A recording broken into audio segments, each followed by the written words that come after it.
In just 94 seconds, a classified file number would unravel the most protected political alliance in Washington. Kash Patel didn't expect the folder. Senator Mitchell didn't reveal her source.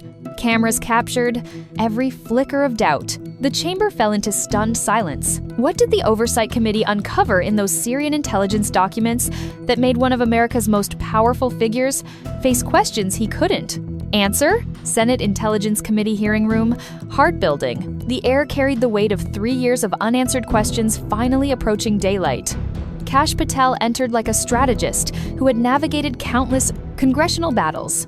Dark suit pressed to perfection. American flag pin catching the overhead lights, briefcase containing prepared responses that would soon prove inadequate against what Senator Katherine Mitchell had obtained. Behind him followed 6 legal advisors and 3 congressional liaison officers. Their expressions projected institutional confidence, masking the uncertainty about what this emergency oversight session would reveal. They had prepared Patel for standard inquiries about Syrian policy coordination, intelligence sharing protocols, routine matters. None of them anticipated the Dongan Senator Mitchell was about to deploy.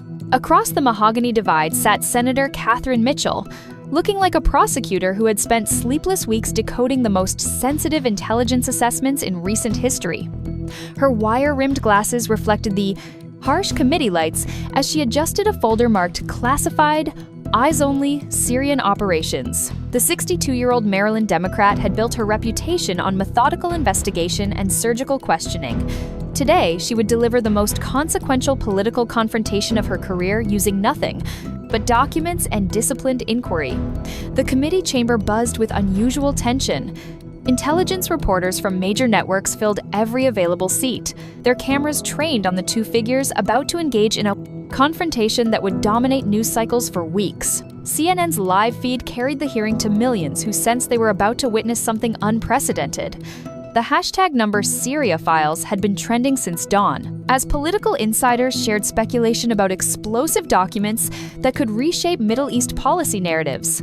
At exactly 9:47 a.m., Chairman Warner called the session to order with atypical gravity. This committee convenes for emergency oversight regarding intelligence coordination and policy implementation related to Syrian theater operations. We will receive testimony regarding interagency processes and S-class assessment distribution protocols. His voice carried procedural weight, but everyone understood this was about something far more specific, something that had triggered closed-door emergency briefings across multiple agencies. Patel opened with his prepared statement, voice steady with practiced confidence. Senator Mitchell, Chairman Warner, distinguished members, I appreciate the opportunity to address questions about intelligence community coordination. Under this administration's leadership, we have maintained rigorous standards for assessment accuracy and policy alignment across all operational theaters. Mitchell let him finish, her fingers resting motionless on the classified folder. When Patel concluded with a confident nod, Mitchell leaned forward with the intensity of someone who had spent months analyzing documents others had tried to bury. Mr. Patel, Mitchell began, her voice carrying measured precision. You mentioned assessment accuracy and policy alignment. Let's examine those claims through documented intelligence products rather than prepared. Tell statements. She opened the folder with deliberate ceremony, revealing documents that made Patel's confident expression flicker for the first time.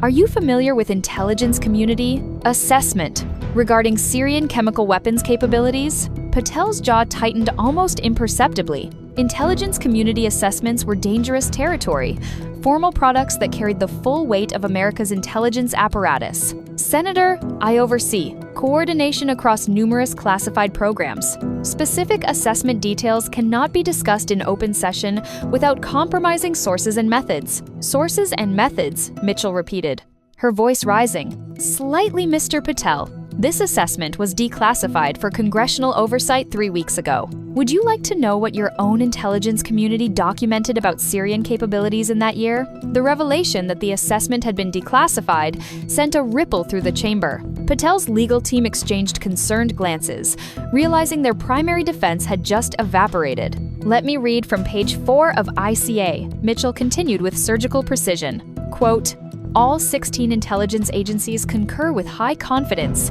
that Syrian regime chemical weapons stockpiles were substantially degraded by the year military action. Remaining capability assessed as minimal and non-operational. Intelligence does not support claims of continued large-scale chemical weapons production." End quote. The words hung in the air like smoke from a discharged weapon. Several committee members audibly shifted in their seats. Reporters began typing frantically as they processed the implications. 16 agencies, Mr. Patel, Mitchell emphasized slowly, all agreeing that Syrian chemical capabilities were minimal by the year. Yet you personally briefed congressional leadership that Syria maintained active chemical weapons programs requiring immediate policy response. What changed between the intelligence assessment and your briefing? Patel reached for his water glass, his hand steady, but his pause revealing calculation. "Senator, intelligence assessments evolve as new information becomes available. The year assessment reflected one analytical framework. By the year, additional indicators suggested." "Additional indicators?" Mitchell interrupted with controlled intensity. "Let me introduce you to those indicators." She lifted another document. "This is Intelligence Community Assessment, ICA, the updated assessment from that year. Would you like me to read what it concluded?" Patel sat silent for 3 seconds, a micro-expression of concern crossing his face as he realized Mitchell had obtained multiple classified assessments.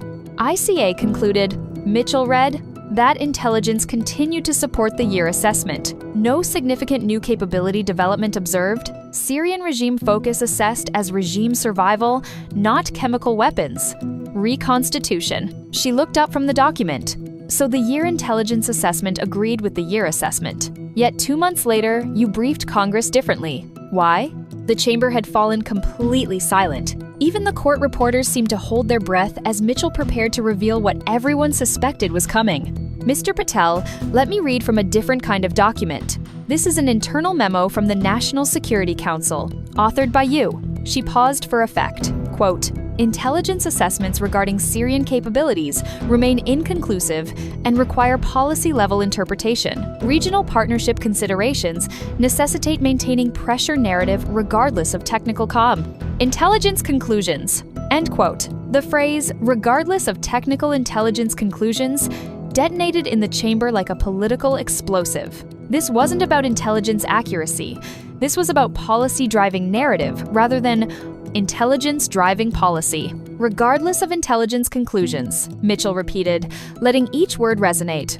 "Mr. Patel, did you or did you not advocate for maintaining a policy narrative that contradicted your postel's own intelligence community's assessments?" At 9:54 a.m., exactly 7 minutes into Mitchell's questioning, Patel experienced what observers would later describe as the first visible crack in his institutional armor. His prepared responses were useless against documented evidence that his own words contradicted intelligence products. "Senator, policy considerations involve complex evaluations that integrate intelligence with broader strategic frameworks. What you're characterizing as contradiction was actually, let me help clarify."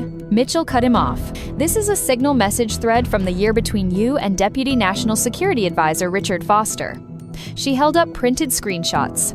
Foster writes, "Intel doesn't support the chemical weapons narrative. All agencies are clear." You respond, "Partnership commitments require maintaining current posture. Intel assessment is noted but not determinative." Foster replies, "Congress will ask questions." You write, "Congress gets the briefing we provide." The revelation of private communications contradicting public positions sent shockwaves through the chamber. This wasn't just policy disagreement. This was documented evidence of narrative management overriding intelligence consensus. "Congress gets the briefing we provide." Mitchell's voice carried controlled outrage. "Mr. Patel, did you provide Congress with intelligence assessments? Or did you provide us with policy-driven narratives designed to support predetermined positions?" Patel's hands were now visibly tense, gripping the edge of the witness table. "Senator, coordination between policy and intelligence requires—" "I'm not asking about coordination," Mitchell interrupted. "I'm asking about accuracy. Did you accurately represent intelligence community conclusions to Congress?" He question hung unanswered as Patel calculated his response. Every camera in the room zoomed in, capturing the micro-expressions that would be analyzed frame by frame in the hours ahead. Mitchell didn't wait for his answer. "Let me introduce you to one more document." This is a memo from the CIA's Syria analysis team sent to your office 3 days before you briefed Congress. She lifted the document. Quote, NSC request for support regarding Syrian chemical weapons capabilities cannot be fulfilled as requested. Available intelligence does not support claims of active large-scale programs. Request appears policy-driven rather than intelligence-based. End quote. The CIA's own analysts had flagged his request as policy-driven rather than intelligence-based. This wasn't interpretation. This was documented pushback from career intelligence professionals who saw their work being misrepresented. Mr. Patel, Mitchell continued, the CIA's analysts told you directly that intelligence didn't support your narrative, yet you proceeded to brief Congress anyway. What did you tell us that contradicted intels? What your own intelligence community was telling you? At 9:58 a.m., exactly 11 minutes into Mitchell's examination, the dynamic in the chamber had completely shifted. What began as routine oversight had become a documented case study in how policy preferences can override intelligence consensus. Senator Patel attempted, his usual confidence replaced by defensive calculation. Intelligence analysis involves judgment calls and different interpretive frameworks. Stop, Mitchell commanded, her voice cutting through his deflection. I'm going to read you direct quotes from the year congressional briefing, and you're going to tell this committee whether each statement was supported by intelligence community assessments. She consulted her notes. You told Congress, Syria maintains active chemical weapons production facilities. True or false, based on intelligence assessments? Patel hesitated. The trap was perfect. Any answer would either contradict intelligence products or contradict his briefing. The intelligence picture was complex. True or false, Mr. Patel? Assessments indicated minimal. So false. Mitchell concluded, you told Congress, Syrian regime has capability for large-scale chemical attacks. True or false? Senator, capability assessments depend on the intelligence assessment said minimal and non-operational. So false. Mitchell's voice was relentless now. You told Congress, intelligence supports immediate policy response. True or false? Patel sat in silence, his face cycling through visible calculations as he realized every path led to the same conclusion. His briefing had misrepresented intelligence consensus. Mr. Patel, your silence is instructive, Mitchell observed. Let me tell you what else we discovered. She produced another document. This is testimony from CIA senior analyst Dr. Sarah Coleman, given to this committee in closed session 2 weeks ago. The mention of analyst testimony triggered visible alarm in Patel's legal team. Career intelligence officers testifying under oath was the nuclear option in oversight. Dr. Coleman testified, Mitchell read, that your office repeatedly requested intelligence products be revised to support policy positions. When analysts declined, you proceeded to characterize intelligence conclusions in ways that contradicted actual assessments. She used the word misrepresentation. The word landed like a physical blow. Intelligence professionals. Accusing a senior official of misrepresenting their work was the gravest professional allegation in the national security community. A career analyst with 23 years of Syria expertise testified under oath that you misrepresented intelligence, Mitchell stated flatly. How do you respond? Patel's composure had deteriorated visibly. Sweat was forming on his forehead despite the controlled temperature. Senator, analytical disagreements are normal in intelligence work. This wasn't. Analytical disagreement, Mitchell shot back. This was 16 agencies reaching consensus, analysts documenting their concerns in writing, and you briefing Congress with information that contradicted all of it. She leaned forward. Why? The question simple, direct, unanswerable, without political damage hung in the chamber. Patel had no good response. Admitting policy drove his briefing would confirm Mitchell's charges.